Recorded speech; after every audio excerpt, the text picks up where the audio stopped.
Well, this is day 3. So what actually happened was that at day 2, the 9th, the previous night, we had some mortalities. When I found out, it was as a result of cold because the boys were not on ground to give them heat late in the night. So I took it as a pain that no, I want to be around. So what I did was to spend the night in the farm. We owned the gen by 7.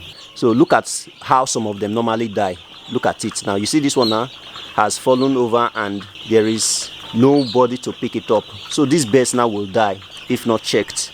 This is some of the challenges that when you come, you will now see some birds. You see now, it's unable to get up. This is how it will die if nobody is around to pick it up.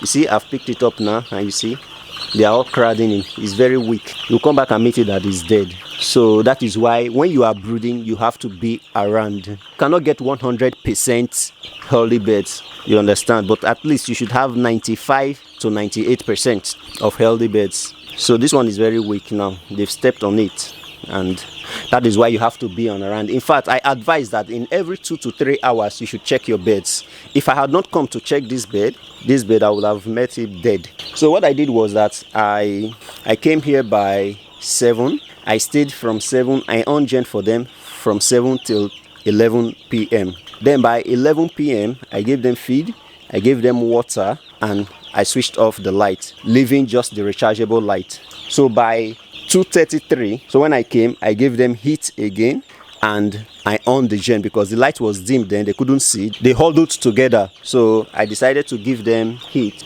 by 3.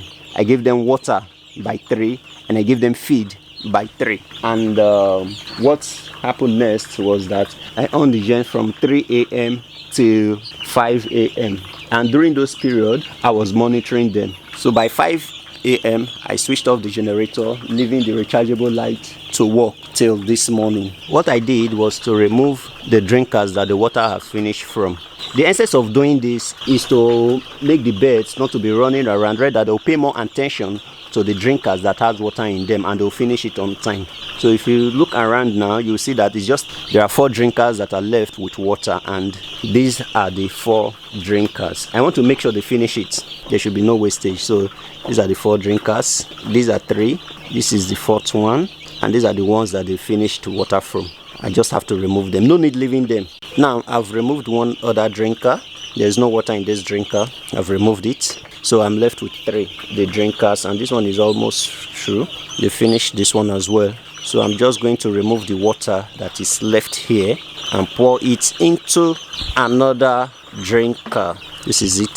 So I'll pour it here, and I'll also pour some here too, so that I can remove this and take it for washing. So some birds, it might be that some birds have eaten and they don't know that there is water here. So what I will do, I'll put one here and take this other one to that end.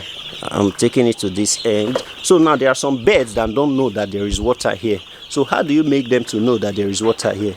This is what I will do. Just tap. They'll run through. See? They're all coming.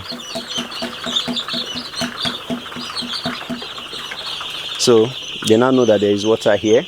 See? These are just simple tricks, simple tips in brooding. So I'm left with 2 drinkers that still have medication in them. So right now it's 1 drinker that is remaining. I have to remove this one. It's 1 drinker that is remaining. So since it's 1 drinker that is remaining, I think I can now bring in fresh water